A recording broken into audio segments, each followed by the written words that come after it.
Juarsah divonis bersalah terima suap dihukum 4 tahun 6 bulan penjara.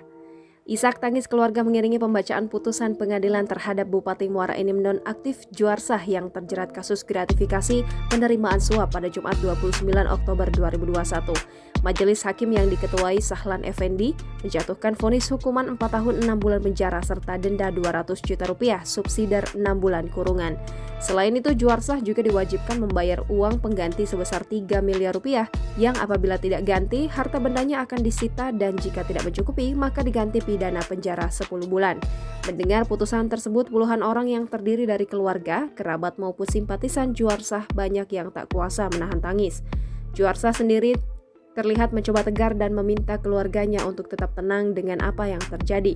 Kesedihan juga terlihat jelas dari istri Juarsah yang selama persidangan berlangsung sudah tak kuasa menahan kesedihannya.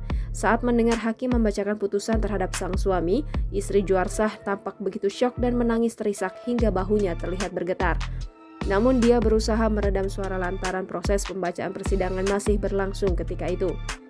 Diketahui Juarsah divonis sebagaimana diatur dan diancam dalam dakwaan kumulatif ke-1 alternatif pertama melanggar pasal 12 huruf A Undang-Undang Nomor 31 Tahun 99 tentang pemberantasan tindak pidana korupsi sebagaimana telah diubah dengan Undang-Undang Nomor 20 Tahun 2001 tentang perubahan atas Undang-Undang Nomor 31 Tahun 99 tentang pemberantasan tindak pidana korupsi JO Pasal 55 Ayat 1 ke-1 KUHP JO Pasal 64 Ayat 1 KUHP.